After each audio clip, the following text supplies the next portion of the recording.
Vocês haters que me perdoem, mas hoje eu vou mandar pra longe todas aquelas mentiras que vocês costumam ouvir ou falar sobre a carne.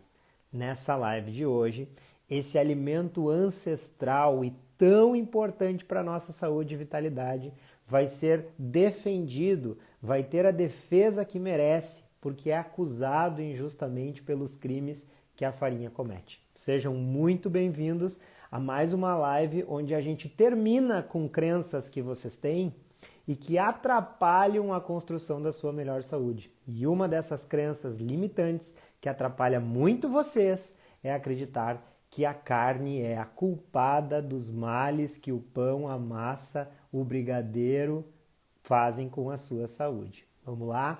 Hoje a conversa de hoje é com uma queridona, a Lívia Padilha, que é administradora, tem formação no exterior, tem uma extensa experiência acadêmica e acabou se envolvendo com este mundo da ciência nutricional, da pecuária, da nutrição e vai trazer para nós hoje um pouquinho dos conhecimentos dela a respeito de mitos novos que têm se criado a respeito do alimento ancestral, a carne. Seja muito bem-vinda, Lívia. Eu já vou convidar ela para que a gente ponha a mão na massa o quanto antes. Vamos lá, Lívia Padilha. Enquanto isso, vocês vão me dando boa noite aí, eventualmente colocando as suas dúvidas. Eu vou lembrar vocês que aqui embaixo, ó, tem um botãozinho com uma caixinha de pergunta, e daí se vocês colocam as dúvidas ali, a gente consegue se organizar para respondê-los depois. Seja muito bem-vindo, muito bem-vinda, Lívia. Oi, Will, tudo bem? Tudo bem contigo? Tudo bom, boa noite. Boa noite, pessoal. Muito boa noite, muito obrigado por aceitar o convite, viu? Eu estou muito honrado. Eu acompanhei uma live contigo, questão de umas semanas atrás, falando sobre pecuária com um estanceiro de uma fazenda regenerativa. E eu pensei, pô, esse é um tema que eu preciso trazer para o meu público, porque toda vez que eu abro uma caixinha de perguntas, Lívia, vem perguntas de: eu posso comer carne? Carne não causa câncer? Carne não está acabando com o planeta? Carne não está acabando com a camada de ozônio? Então essas coisas são importantíssimas da gente debater e desvendar. Mas Exato. antes da gente entrar lá, né, eu gostaria, né, de primeiro comentar com quem não sabe aqui que a Lívia está envolvida na tradução de diversas figuras de um livro importantíssimo que eu recomendo demais para vocês lerem, que se chama Sacred Cow, que é um livro que fala muito sobre esses mitos que se criaram a respeito da carne e da importância dela para a nossa saúde. Um livro é da Diane e do Rob Wolf. Tá ali, ó. Aqui. Esse aqui, para quem não conhece, né, Will? Um livro fantástico, um livro imperdível para quem gosta de estudar sobre É, nutrição.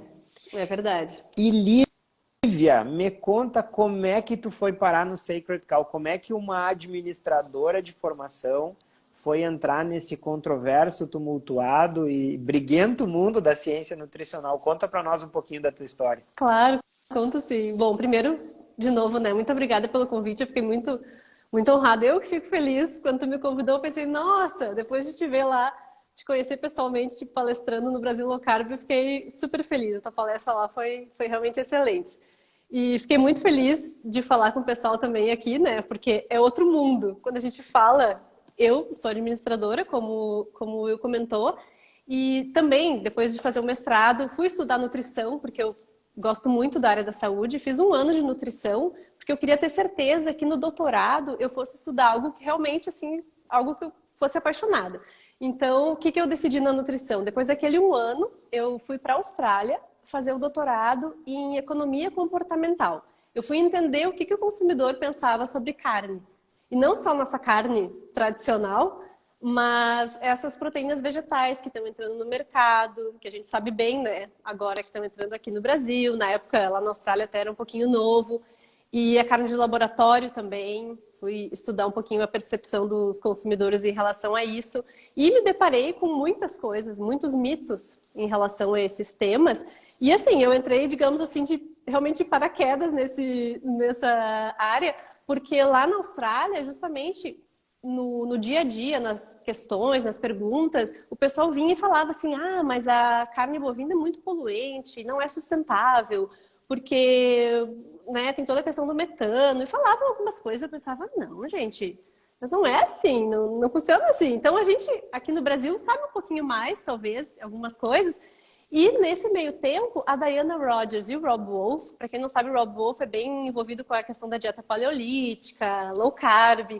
Então eu já seguia eles há muito tempo e gosto muito desses dois, né? E os dois comentaram: olha, a gente está escrevendo um livro, Sacred Cow. No início era até outro nome.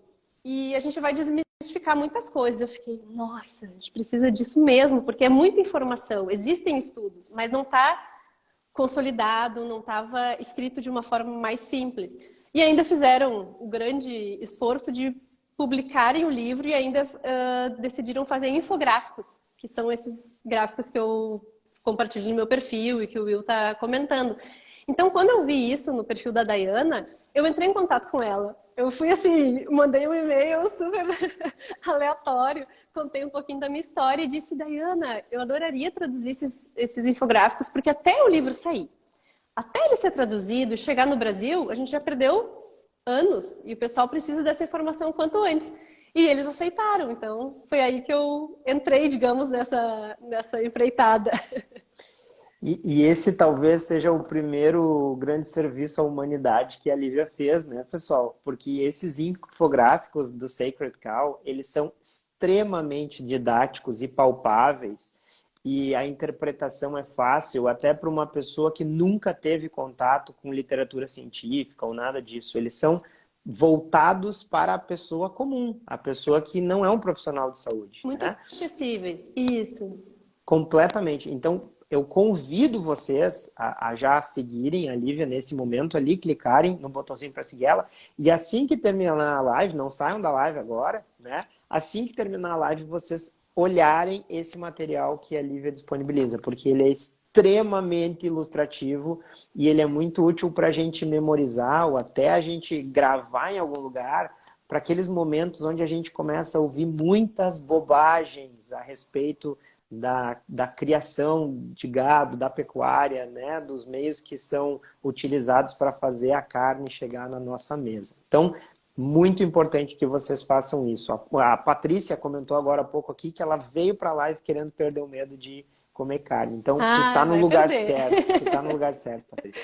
Só para contextualizar um pouco do que a Lívia trouxe, eu vou fazer uma breve introdução aqui, pessoal, porque muitos de vocês podem pensar o seguinte: afinal de contas, por que é senso comum a gente ter medo da carne, né? Porque normalmente o senso comum ele está enraizado em alguma coisa. No que está enraizado esse senso comum que faz com que a gente quase que de forma instintiva, involuntária, tenha, né, uma interrogaçãozinha na cabeça do tipo que comer carne prejudica. Então, para que vocês entendam, tá, gente? Isso tudo começou por volta de 1950, 1960, quando começou uma epidemia de infartos, né? Muitos homens por volta dos 50 anos começaram a infartar. E um desses homens que infartou por volta dos 50 anos era nada mais, nada menos que o presidente dos Estados Unidos.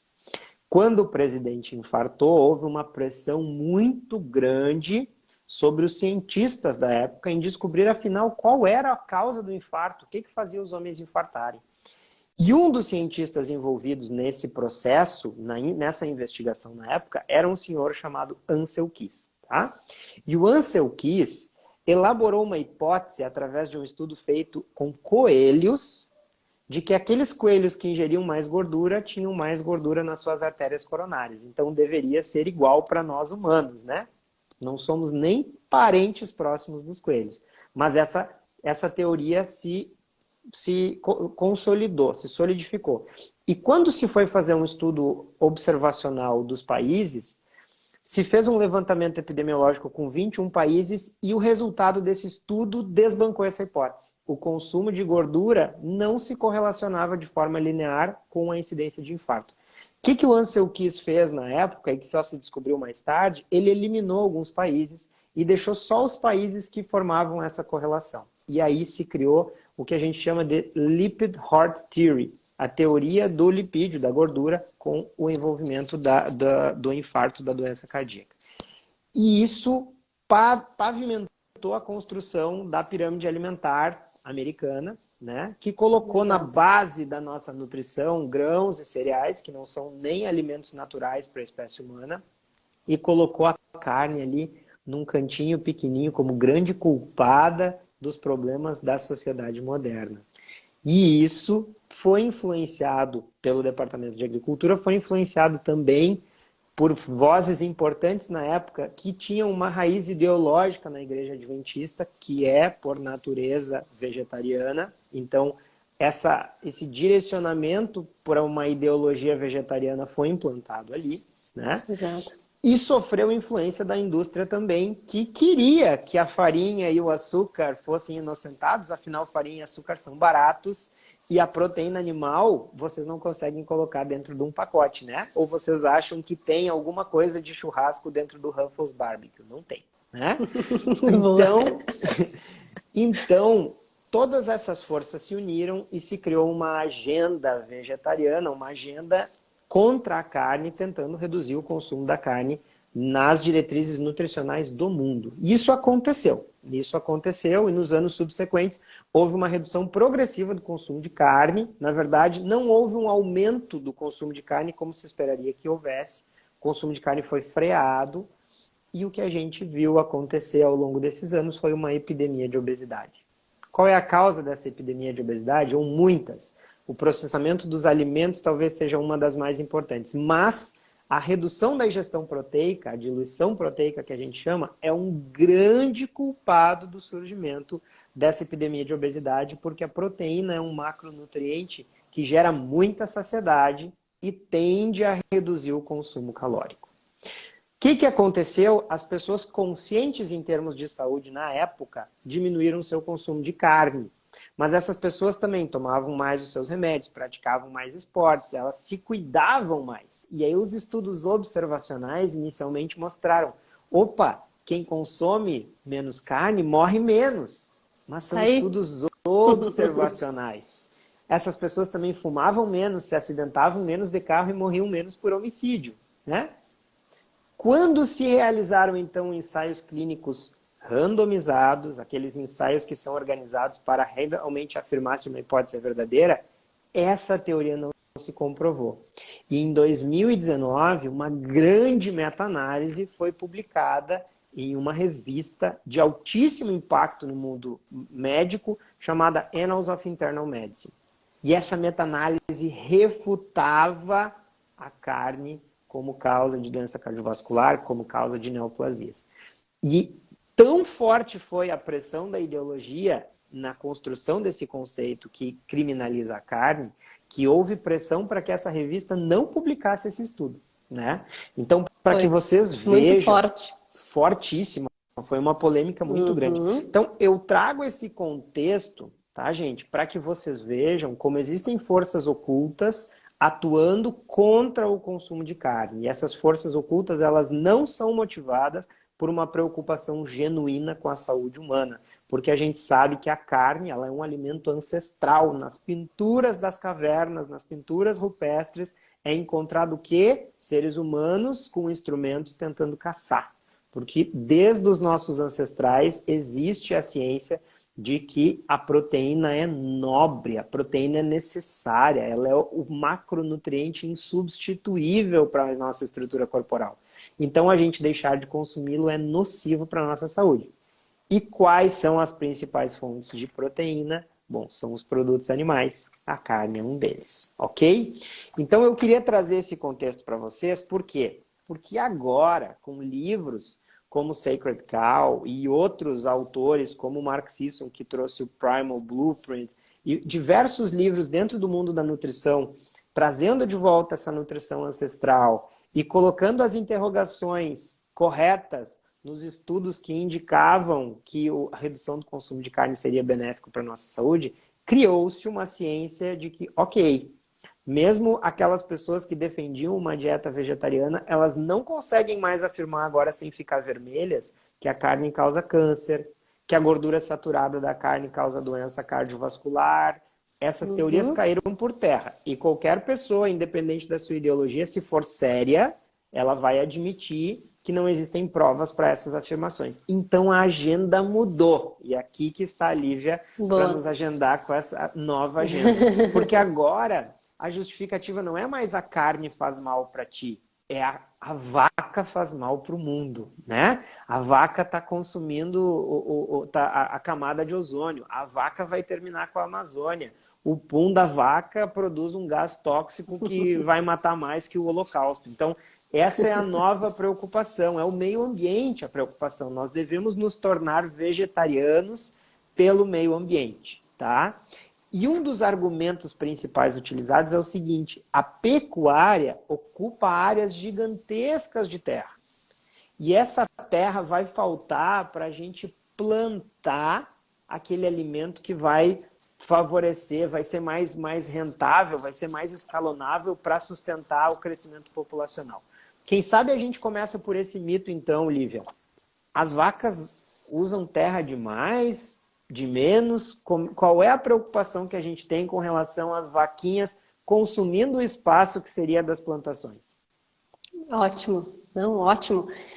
O contexto, né, que tu deste dessa questão da saúde, eu acho muito bom, porque as pessoas que estão aqui, eu acredito, muitos que te seguem, alguns que me seguem, eles estão, digamos assim, catequizados, né, Will, a gente pode dizer, nessa questão da saúde, já entendem muito tudo que a gente fala, tudo que tu já comenta aqui, toda essa questão da comida ancestral, da comida de verdade. Mas essa agenda ter mudado para a questão ambiental realmente é algo que vários livros já trazem, que a gente vê na literatura, o pessoal já percebendo, então é muito interessante. A gente vai comentar aqui alguns mitos, tá, pessoal? Senão essa live teria, eu acho que 5 horas. E essa questão do uso de terra, eu acho que é muito importante, muito legal, para a gente ter uma noção, assim, para começar já desbancando de cara o quanto a gente consegue entender essa narrativa, né, tão errada que vem sendo falada aí. Então, assim, se a gente pensar em toda a área cultivável no mundo, né, a gente imagina assim, bom, onde eu posso plantar? O que é a área cultivável? É mais ou menos 40% de terra no nosso planeta. Então, 60% de toda a área possível não é cultivável. Ou seja, eu não consigo plantar soja, milho, trigo, nada. Os animais, ela é ou muito montanhosa, ou rochosa, ou íngreme. Imaginem assim, ó, vocês, né, quem tá na serra aí, quem tá, de repente, num lugar um pouquinho mais íngreme. Como tu vai subir um trator? Alguém vai plantar? Alguém vai lá? Não existe. Tem muita terra no mundo que é realmente ou muito desértica, ou muito íngreme, rochosa, que os animais sim conseguem sobreviver.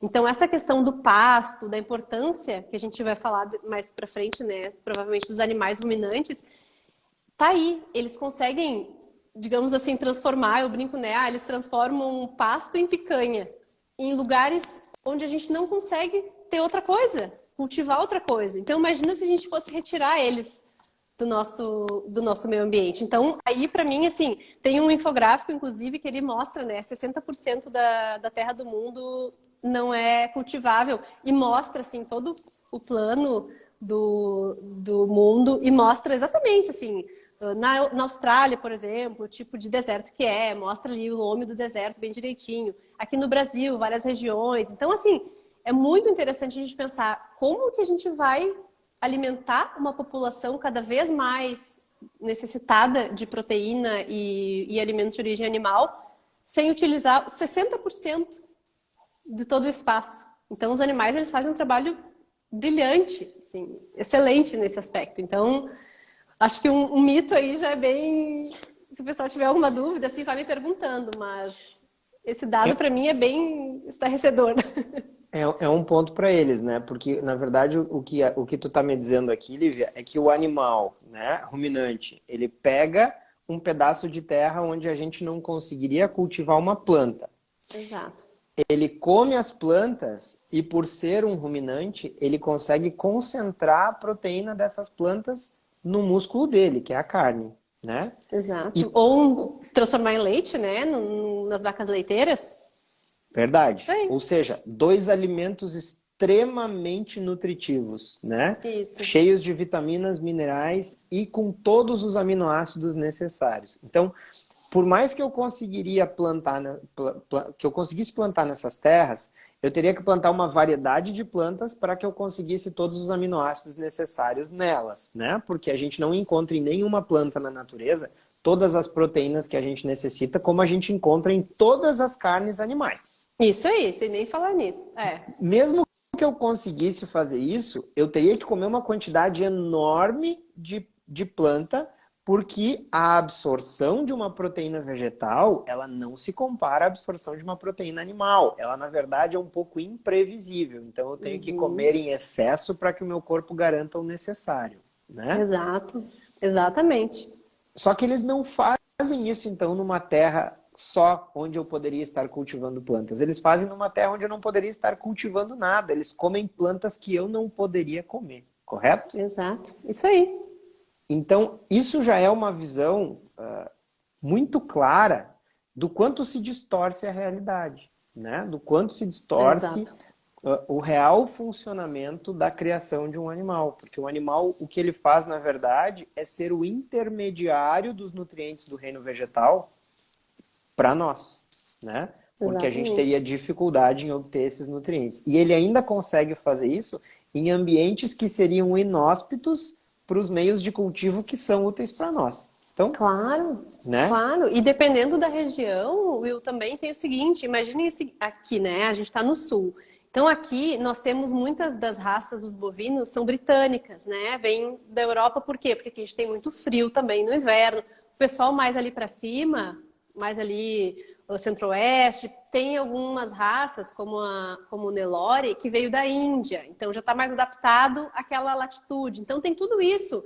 Imagina que a gente anos e anos, décadas e décadas de seleção para que os animais consigam serem, né, que eles sejam mais eficientes ainda, independente da região que eles estão, porque aqui vai ter muito frio, então a gente vai pegar raças melhores, não vai conseguir criar talvez tão bem um Nelore que vai passar muito frio no inverno, não vai dar certo, não vai conseguir ganhar aquele peso. Então, assim, é muito estudo e muito realmente assim, um incentivo muito grande para a gente ter a maior eficiência e que os animais consigam estarem melhores adaptados nessas regiões, por mais difíceis que sejam. E aí vem um fato muito interessante, né? Que se a gente for pensar nas civilizações nórdicas, por exemplo, que viviam em latitudes extremas, eles sobreviviam às custas dos mamíferos, né, Lívia? Sim, Porque eles viviam em regiões onde as plantas cresciam no máximo num período estreito sim, do ano, né? Eles não tinham frutas, eles não tinham muito eles não tinham grãos e eles não tinham logística, né? Eles não tinham claro. transporte, não tinham navio, então eles tinham que viver com o que estava ali perto deles. Então o que que eles consumiam? Eles consumiam o que o mamífero conseguia concentrar durante os períodos onde tinha pasto, né? Então É, o bicho pastava, ficava gordinho e o humano comia aquele bicho gordinho, obtinha gordura, né? Que é uma gordura semelhante à nossa gordura, portanto é uma gordura cuja metabolização é intuitiva para o nosso organismo, e proteína para as estruturas corporais, né? Então, sim, isso é exato. um fato muito importante. Mas existe um outro cálculo, Lívia, que se faz quando se questiona a sustentabilidade da carne, que é com relação ao que se gasta de água para Uhum. produzir 1 quilo de carne. Eu te confesso que eu nunca entendi muito bem como é que esse cálculo é feito, de onde vem essa água, tá? E Uhum. talvez tu possa nos explicar melhor. Mas eu me lembro de ter lido assim, para 1 quilo de proteína animal são 300 litros d'água contra 30 para 1 quilo de proteína de soja. Como é que funciona esse Uhum. cálculo? Essa interpretação, ela é verdadeira? O que que tu acha disso? Tá, tá. Bom, só para te dar um contexto, essa questão da água foi bem engraçada, porque depois que eu já tinha traduzido alguns dos infográficos, mas não tinha publicado ainda, eu fiz alguns stories um dia e perguntei essa questão do quilo de carne. O que normalmente aparece aí em algumas questões de folder vegetariano, em alguns lugares assim, é 1 quilo de carne usaria 15 mil litros de água. Isso é o meio que o padrão que se vê. Então eu perguntei pro pessoal, vocês já ouviram falar disso, né? Desse número, assusta, né? Te faz às vezes ficar um pouquinho receoso de comer carne. E muita gente dizia, sim, claro, imagina 15 mil litros de água, né? É tanto para 1 quilo só. Tá bom. E eu já estava vendo o infográfico e fiquei pensando, gente do céu, ninguém entendeu que a maioria dessa água veio da chuva. Que a carne bovina, como todo mundo sabe, a maioria da vida do boi, ele vive no pasto. Aquela análise hídrica, né, essa pegada hídrica, a gente pode dizer assim, que os pesquisadores vão lá, fazem todo esse cálculo, e eles têm, no final das contas, algo do tipo 15 mil litros, mas 98, em algumas regiões, 99% dessa água toda é água da chuva.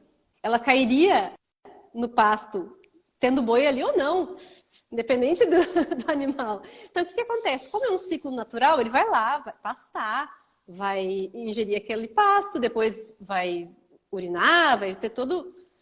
Está no ciclo. Aquela água ali nem se perde nesse sentido. Então, esse cálculo, digamos, dos 15 mil litros não faz nenhum sentido. Existe sim esse número, mas o jeito que se coloca, né, na narrativa, que fala, parece sim que é água da torneira, que o boi tem que beber aqueles tantos mil litros de água e 1 quilo já faria esse estrago gigantesco.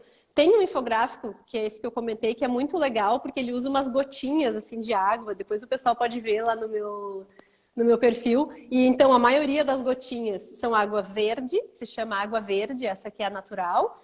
Um pouquinho da água é água azul, que essa sim viria de aquíferos, de um açude, de algo de poço, algo assim, tipo para irrigação, mas nem se compara a outros alimentos como amêndoa, abacate, arroz. Não se compara. É muito menos o que a carne bovina utiliza, né, nesse sentido, ou utiliza. Não é assim, gastar água. Acho que é interessante o pessoal entender que utiliza essa água, mas que está no ciclo. A água não está, né, não vai, depois que evaporou, ir para outro lugar. Não, ela está nesse ciclo. Vai para a chuva, vai depois cair de novo no pasto, e assim vai. Pelos 2 anos, mais ou menos, que o boi vai viver ali, até ser abatido, vai ter esse ciclo. Então, sim, a maioria da chuva, não se preocupem. Não é tudo... Para ver, gente, eu faço uma pausa aqui para que vocês façam uma reflexão. Para ver como a gente precisa ter um pouquinho de conhecimento de causa. E por isso eu costumo pedir tanto para vocês estudem as coisas. Para a gente ter autonomia, liberdade, a gente precisa ter conhecimento. Vocês olhem a distorção que é feita com um dado. A Lívia está contando aqui para nós o que está escrito no livro que ela tão brilhantemente traduziu os infográficos, que as pessoas, ao noticiarem, né, o consumo de água pela pecuária, eles estão culpando o gado por ele pegar chuva, gente. Uhum. Tá? Eles estão contabilizando no gasto de água do gado, aquela água que cai em cima do gado, que passa pelo gado, porque ele vai tomar água, ele vai urinar e a água vai voltar para a superfície terrestre. Ela é uma água verde, então a gente usa essa nomenclatura para É denominar uma bem água que boa. está cumprindo o seu ciclo natural, né? Exato. Então ela não vai ela não vai evaporar do gado e sumir da superfície do planeta Terra, né? E se culpa o gado por esse consumo de água como se fosse faltar água no aquífero Guarani por causa do que as vacas estão bebendo. Então, Exato.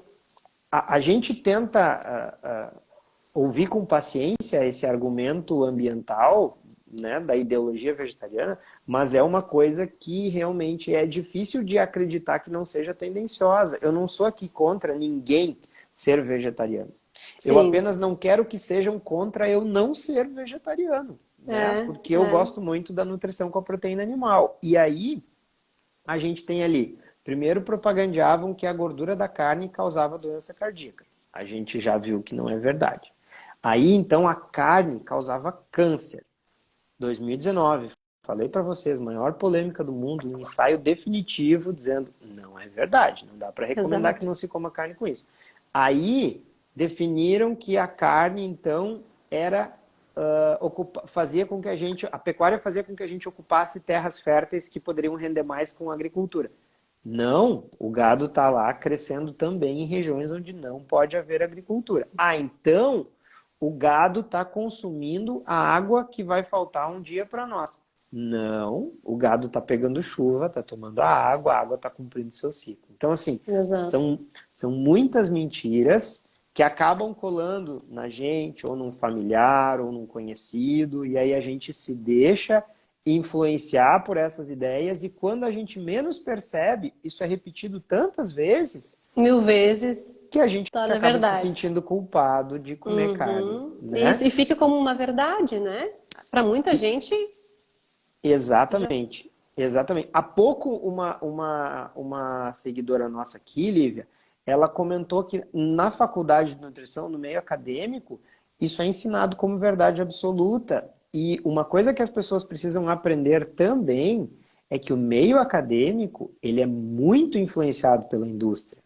Por exemplo, o Guia de Nutrição Pediátrico Brasileiro, ele é financiado pela Nestlé, uma das Uhum. maiores indústrias do alimento do mundo. E É. lembrem que eu disse para vocês lá no início da live, a indústria dos alimentos, ela prefere 1000 vezes que a gente coma farinha, açúcar, amido, porque esses são alimentos baratos e facilmente processáveis. A Ai, gente pena não que eu não consegue. peguei. Pena que eu não peguei aqui. Eu tenho no freezer um hambúrguer vegetariano, tá? Não vou dizer a marca, que eu não consegui comer. Eu comprei um dia para fazer uma live, explicar dos ingredientes, né? O quão ruim eram os ingredientes ali, proteína, de ervilha, de soja, óleo vegetal. E eu ia pegar ele agora para mostrar pro pessoal. Mas assim, como que tu vai comparar o que as pessoas conseguem lucrar naquele hambúrguer ali, que é 3 vezes o preço de uma carne super boa, com o que o pecuarista tem que fazer, o trabalho que ele tem? É misturar ali umas proteínas com suco de beterraba, e não sei o que, e vender a 3 vezes o preço. Gente, é uma indústria assim, ó. E é a natureza agindo, né, Lívia? Então a gente está ali, através da pecuária, facilitando um processo de engorde do gado, mas que é um processo natural. O gado está comendo, está engordando e a gente come o gado, né? A gente não está modificando a sequência lógica das coisas. Quando a gente faz um blend proteico de proteínas vegetais, a gente está colocando ali dentro muitos alimentos que não eram consumidos pela nossa espécie na natureza. Ou algum Uhum. de vocês consegue chegar numa plantação de soja, abrir a vagem ali e comer a soja, né? Ou ir numa É, plantação de trigo e comer o trigo. Não, são alimentos que requerem processamento. Então, a gente está se exato. afastando do comportamento natural da espécie humana. E até isso me faz lembrar uma coisa. Outro mito que eu me lembrei agora que se fala muito. O gado está comendo as plantas que a gente poderia Ah, estar comendo ah, para sobreviver, né? Isso é um mito que se fala muito, porque afinal de contas, o gado come muito. E nem todo mundo hoje consegue criar gado na pecuária extensiva, né? Eventualmente, na uhum. fase final de finalização, o gado vai se alimentar ali de ração. E aí o argumento é de que essa ração ela é feita com coisas que a gente poderia estar comendo. Verdade ou Sim. balela também, Lívia? Resposta curta, balela. Mas assim, ó, eu vi aqui que passou um comentário, e o que eu acho que é bem pertinente agora, só para o pessoal entender a diferença quando a gente fala a produção extensiva, que tu comentou, e a intensiva. Então, assim, em linhas gerais, o gado vai ficar a maior parte da vida dele, aqui no Brasil, tá, gente? Tô falando. A maioria da vida dele no pasto, e eventualmente, se estiver muito frio, ou se tiver, ele vai ter talvez até um tipo de coxo que vai ir para o pasto para ele, ele vai comer ali o pasto que foi cortado e guardado para ele. Enfim, ele não vai comer grão, ele não está mastigando aquele grão de soja. No Brasil, mais ou menos, um dado da Embrapa, eu acredito que seja 90 ou 95, eu acredito que é 95 até, do gado nunca vai para o confinamento. Então, se falarem assim, se hoje no Brasil a gente come mais ou menos 80% da produção e exporta ali 20%, mais ou menos, varia de ano em ano, mas é mais ou menos isso. A gente consome muito, né, a carne, então a gente abastece muito no mercado interno. Então, fiquem tranquilos que vocês estão comendo o grass-fed, grass-finished, que se fala em inglês, né? Foi criado a pasto, terminado a pasto. diferente dos Estados Unidos. Lá nos Estados Unidos quase que muda essa razão, porque lá tem toda uma questão econômica, eles têm muito incentivo para para cultivar grãos, então muda sim. Então lá tem mais confinamento, que a gente vê às vezes nos filmes, né, nos documentários. Então assim, no Brasil é muito diferente dos Estados Unidos. Não fiquem com aquela imagem dos Estados Unidos aqui para nós. Então é bem pouco que é confinado, sim, e ele não come só grãos. Ele não ficaria bem. Os zootecnistas, né, que cuidam bem dessa parte de nutrição do gado, eles explicam. O gado come muito subproduto de outras culturas. Então imaginem assim, caroço de algodão, bagaço de suco de laranja, bagaço de todo o processamento do suco de laranja, que nós somos os maiores exportadores, se não o maior, esse ano até. Tudo isso, o ruminante, né, eu estou dizendo gado, mas fiquem na cabeça assim, o ruminante, que é a maioria dos bois e dos ovinos, eles sim consomem esses produtos. Então imagina o seguinte, de toda a alimentação, eu queria que vocês até chutassem aqui um percentual, tá? De toda a alimentação do gado, qual o percentual que vocês acham que a gente não conseguiria comer? No mundo todo, tá? Esse dado no globo. Todos os animais, tanto os ruminantes quanto os suínos, as aves, todos eles. Isso é um dado global. Qual é o Daquilo percentual que a gente alimenta o gado e os bichos, que a gente enfim, não conseguiria comer? Qual o quanto disso a gente percentual? não conseguiria Não comer? conseguiria comer. Que é Eu bagaço de coisa, pasto, tá? Pasto. Chutem um percentual aí, vamos ver se alguém acerta. Tem aí, gente. Eu imaginaria que, sei lá, do que se alimenta uns bichos, a gente 70% não conseguiria comer. É. E os outros 30 aí talvez fossem Fossem passíveis de consumo pelo de ser humano. consumo. Vamos ver se alguém chuta um número diferente de Vamos mim. Ó, ver. a Karina, que é Nutri aqui, chutou 95. 95. Tá, Karina. Ó, 80, 80%. O uns pessoal presume que 80. seja bastante. Olha aí. Que bom. Que bom, vocês estão com uma ideia muito boa, assim, tanto, né, que a gente está falando aqui tanto dos mitos. Acho que o pessoal está com uma ideia boa do pasto, quanto é importante o boi no pasto.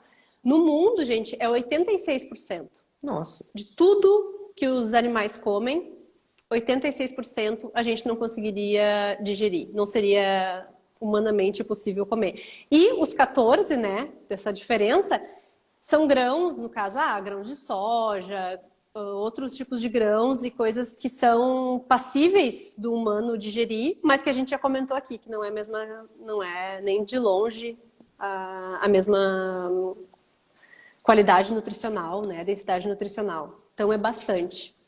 Eu gosto de fazer revisões, assim, né? Eu já fui professor, Lívia, então eu gosto de pegar, porque eu sei que tem gente entrando, tem gente saindo, então eu gosto de recapitular tudo. Então, Sim. só para recapitular para vocês, gente, o que a gente já conversou aqui hoje, tá? Eu comecei a live explicando para vocês as raízes históricas do porquê virou senso comum achar que a carne era ruim. Nessas raízes históricas estão teorias furadas sobre o porquê da doença cardíaca, depois uma influência importante da indústria dos alimentos, né, que prefere produzir com matéria vegetal porque é mais barata, e de ideologias vegetarianas de pessoas influentes que influenciaram as diretrizes nutricionais. Inicialmente, a ideia que se tentou implantar, a carne causa doença cardiovascular, aumenta risco de infarto, aumenta risco de AVC. Estudos científicos corretamente conduzidos mostraram que isso não é verdade. Pelo contrário, a redução da ingestão proteica aumenta os índices de obesidade e aumenta o risco dessas doenças, né? Aí, o argumento tornou-se carne causa câncer, né? Principalmente câncer de intestino, isso foi tomado como verdade absoluta. Em 2019, uma meta-análise publicada numa revista de impacto mostrou carne não pode ser correlacionada, não pode ser implicada como causa de câncer, tá? E aí a agenda mudou, tá? Não tem mais como a gente combater a carne pelos malefícios que ela deveria causar. Então vamos pular para a agenda da sustentabilidade do cultivo. Aí inicialmente se titulou que a carne estaria então, que a criação de gado ocuparia muito espaço das áreas que poderiam ser utilizadas para monoculturas e cultivo de alimentos. A Lívia mostrou para nós que, na verdade, o gado ele pode ocupar, e ele ocupa, áreas onde o plantio de alimentos, de plantas que possam ser utilizadas como alimento, não é viável. E o gado vai lá e transforma plantas que não servem como alimentos para nós em carne, que é um alimento extremamente completo e nutritivo para nós. A Lívia até lembrou que o leite também é E produto as animal. gorduras, né? E as gorduras animais. A gente está falando aqui Exatamente. do sebo bovino. Aqui não se usa muito, mas na Austrália eu cozinhava e comia assim bastante. Tem o sebo bovino. Então é bem comum, né? E a gente também não falou de toda a questão. Bom, vou deixar tu terminar. Não, pode falar, pode falar. Não, eu ia comentar o seguinte, que quando a gente fala em carne, pensem que a gente hoje produz e tem a questão da pecuária muito forte, mas não é só a carne, né? O boi, ele tem diversos produtos. É assim, Verdade? incontáveis aqui, tanto que tem um infográfico que mostra os diversos produtos do gado, mostra ali o boi, vários, desde o do pelo, o couro, que a gente sabe que se usa para muitas coisas, a questão dos órgãos. Nossa, gente, a indústria farmacêutica utiliza muito. Então, assim, é uma infinidade, não é a questão da carne em si. A gente está falando aqui que é mais ou menos 42% do animal, né, da carcaça, que é a carne desossada. O resto tudo, ossos, indústria dos pets, de ração para pet, tudo isso a gente está falando que vem do gado, né, da pecuária. Perfeito. E aí a Lívia falou também da questão da água, né, gente? Que as notícias são tão manipuladas que a gente é levado a pensar que o boi está lá tomando água do lençol freático e essa água vai faltar para a gente um dia. E na verdade o boi está utilizando a água que cai na chuva e essa água sai do boi através do xixi, do cocô dele, retorna ao solo e cumpre seu ciclo na natureza. É uma água que a gente chama de água verde. Ele está participando desse ciclo, mas ele não está interrompendo esse ciclo, né?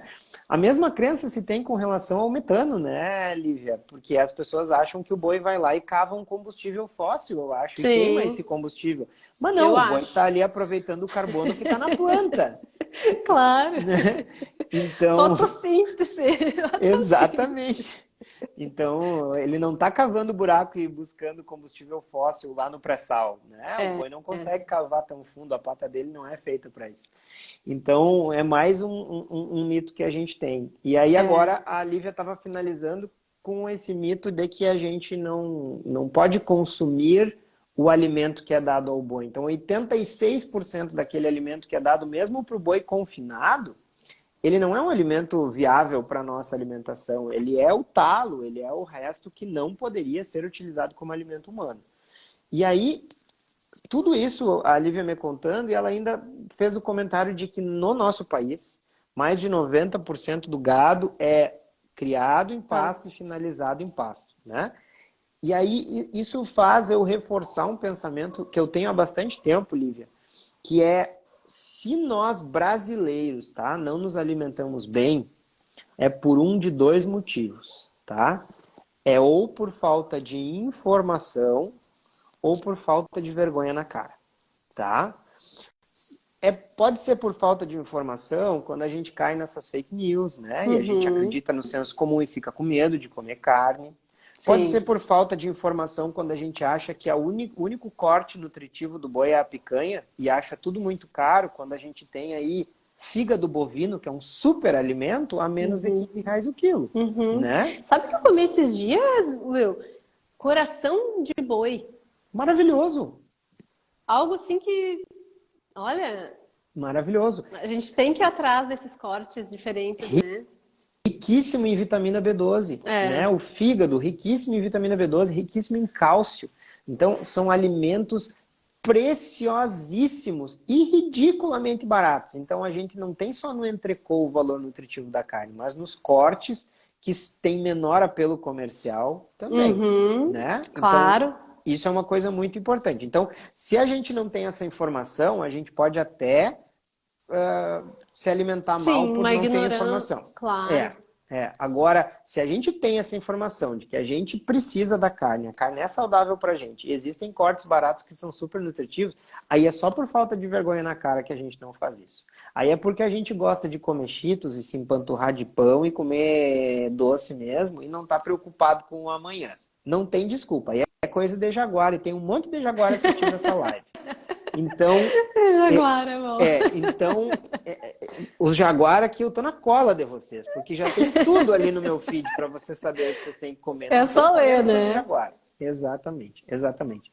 Mas, Lívia, para a gente ir fazendo o fechamento aqui, e quem sabe sobra um tempinho para a gente Claro. até responder umas perguntas, o que tu acha que é o futuro? Como é que tu acha que a gente pode mudar a mentalidade das pessoas e também tornar a pecuária, né, Sim, mais amigável da sustentabilidade, ainda mais? Como é que tu acha que isso vai claro. andar? Ah, eu acho assim, ó, eu sou bem otimista, né? Aquele dia que tu disse que tu viu conversando com um estancieiro, né, falando de pecuária regenerativa, uma das coisas que eu acho que o pessoal, acredito que vão se encantar quando chegar aqui o Sacred Cow, que já está vindo em português, então esperem um pouquinho, se não querem ler o inglês, é a questão do manejo do gado, manejo holístico, que eles trazem esse conceito, é o agricultura regenerativa. Talvez o pessoal possa até já ter ouvido isso, mas assim, nos infográficos, no livro, eles explicam e trazem esses conceitos, que é assim, basicamente usar a natureza, né, tentar utilizar o design da natureza a nosso favor, ou seja, deixar o gado no pasto, deixar o gado ser manejado como se tivesse um predador ainda, como se existissem predadores. Então ele vai ficar num espaço talvez um pouquinho menor, mais animais ali e vai ser movido pelo homem, né, pela pessoa mais seguido, então ele vai estar mais saudável, não vai ficar talvez tão doente. Assim, ó, é muitas coisas. A gente pode aqui falar muito sobre isso. A questão do solo vai melhorar, a absorção de água. Então, assim, é muita coisa boa que está vindo aí. E no Brasil já acontece bastante isso. Tem, inclusive, um instituto que é o Savory. Se o pessoal quiser depois colocar aqui, eu posso também passar o nome. Que eles têm um hub no Brasil. Esses dias mesmo eu estava conversando com uma pessoa do Savory. Então, assim, tá chegando esse tipo de manejo. Não que a gente faça as coisas erradas, não é isso que eu estou querendo dizer. Mas é assim, como a gente pode fazer ainda mais? Carne carbono neutro, o pessoal da Embrapa trabalha nisso, já tem selo com a questão do pensando no carbono, né, que a gente vem falando aqui. O que o livro mostrou é justamente isso, que a gente pode ter o sequestro do carbono, beneficiar não só a questão de bem-estar animal, que se fala muito, mas sim também a questão ambiental. O pessoal agora está preocupado. Mostrar por A mais B, que em todos os sentidos, comer carne sim faz bem para a saúde, sim faz bem para o meio ambiente, sim os animais vão ser bem tratados, tem jeito de fazer certo. Então eu sou bem otimista nesse sentido, assim, e vejo mais que a gente falando desses assuntos e comentando isso aqui. Oh, falei do sempre e apareceu aqui o Zé, que estou conversando com ele. Justamente essas questões e mais gente comunicando isso que eu sempre bato na tecla, né? O agro como um todo, mas assim, cada um falando um pouquinho, seja vocês na área da saúde, seja eu aqui como administradora, os veterinários, os zootecnistas, todo mundo falando um pouquinho e compartilhando um pouco mais de informação, a gente vai entender melhor e vai ter uma saúde melhor e mais completa, né? Sou bem otimista nesse sentido.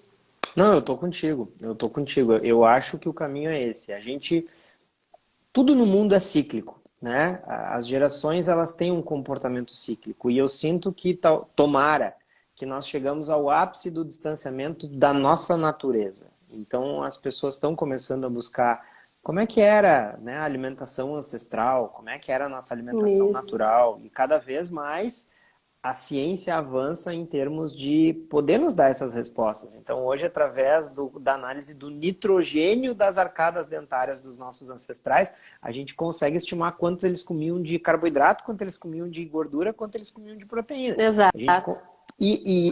essas informações são preciosas, porque a espécie humana, né, Lívia, ela tem 400 mil anos na Terra. A agricultura ela tem 15 mil anos, então o que a gente comia para trás da agricultura importa muito, Claro, né? claro. Então eu acho que a gente tem que fazer com que a tecnologia permita uma criação mais intensa de alimento, porque Uhum. o tamanho da nossa população requer isso, mas que Sim, faça isso de forma que a gente continue se alimentando de acordo com a nossa matriz biológica, claro, né? E aí a claro. gente precisa quebrar esse argumento de sustentabilidade para as pessoas, mais uma vez, voltarem a acreditar na pecuária como algo sustentável. Eu amei Com certeza, a com frase do teu certeza. amigo que ele disse que vaca não come árvore. Eu achei sensacional. Essa foi a melhor frase da live, né? Tá. Sim, que o pessoal Então, às vezes fala, planta árvore, planta árvore. Gente, quem que vai comer?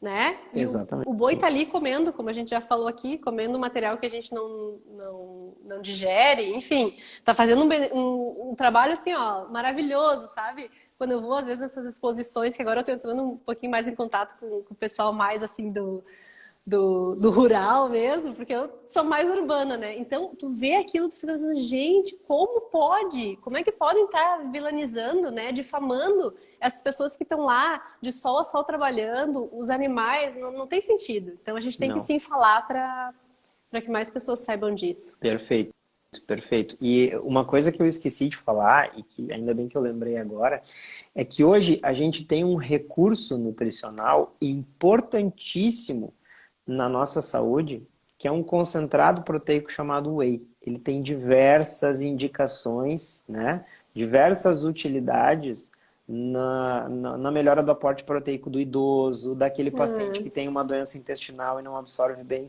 E o whey, gente, vem da vaca. O whey vem do leite da vaca. O whey vem de uma parte do leite da vaca que, inclusive, nem era muito utilizada, é do soro. É um Exato. concentrado proteico dali. Então, assim, são produtos animais, são produtos de origem animal que ajudam as pessoas a melhorar a sua saúde. E é extremamente importante que a gente siga consumindo eles. Tem uma pergunta aqui, a gente vai fechar em 1 hora aqui, porque senão a live cai. Mas tem uma Uhum. pergunta aqui que eu achei interessante responder, porque ela vem a calhar nessa nossa mudança de paradigma aqui, Lívia. Que a Sim. Karina, ela perguntou se o consumo de carne vermelha não causa disbiose. Um erro, um pensamento errado super frequente, tá? Então, o que que Sim. acontece?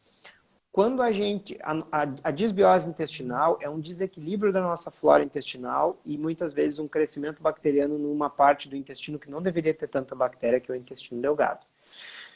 E o que acontece é que o nosso intestino ele se adapta à nossa dieta, a flora intestinal se adapta à nossa dieta. Então, se a gente passa a consumir muita farinha, muito trigo, as bactérias que se nutrem melhor do trigo vão proliferar e aquelas que precisavam de outros nutrientes que a gente deixou de consumir vão reduzir a sua concentração.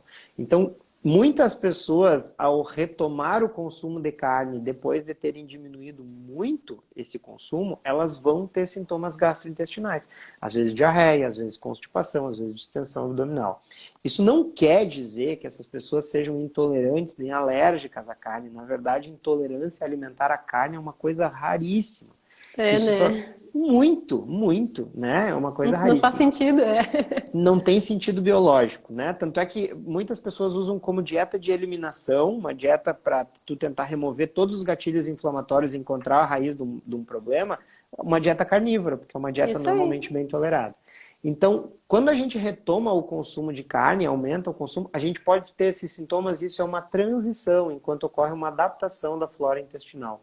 Não quer dizer que esteja ocorrendo disbiose, quer dizer apenas que o nosso intestino está se readaptando a essa mudança da alimentação. Isso não deve desencorajar essa mudança, tá? Exato. O Leonardo aqui perguntou se vão traduzir o Sacred Cow. Tem alguma informação Sim, sobre isso? sim. Em breve. Em Então breve, tá. Leonardo. Não temos uma data ainda, Lívia? Não, ainda não tem.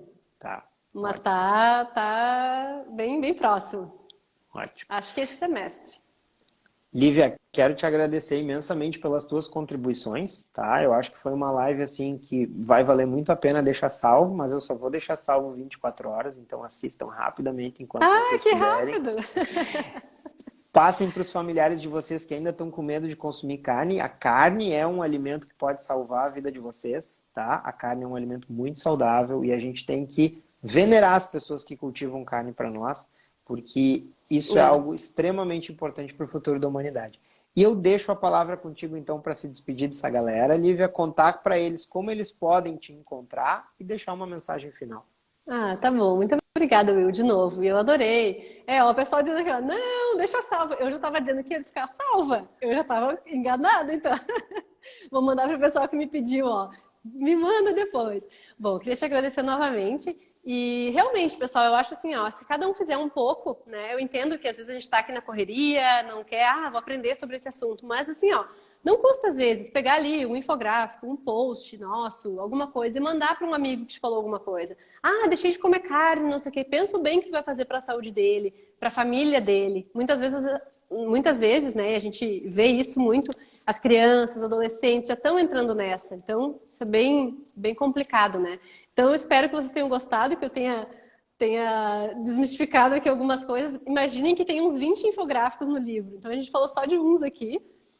E se vocês quiserem depois, tiverem alguma dúvida, eu fico à disposição. Podem me encontrar aqui no meu perfil. E também convido vocês, eu estou começando agora a participar de um podcast que se chama Os Agronautas. E são pessoas ligadas à pecuária, que falam de carne bovina. Seguido a gente tem convidados e a gente fala assim, tanto do pessoal mais rural quanto para o pessoal mais urbano. O Will provavelmente vai ser um convidado em breve. E a gente vai, com certeza, falar mais pra frente. Eu vou convidar ele também para fazer uma live lá no meu perfil. Então, muito obrigada. Eu queria agradecer a vocês. Só isso. Muito obrigado, Lívia. Muito obrigado, gente. Boa noite para vocês todos. Fiquem com Deus. Vou deixar salvo 3 dias no perfil, então, para vocês não perderem. Então tá bom. Tá? E a gente se encontra nos Agronautas, então, Lívia. Um abração. Então tá bom. Um abração. Tchau, tchau. Até. Gente, Boa noite, boa pessoal. noite.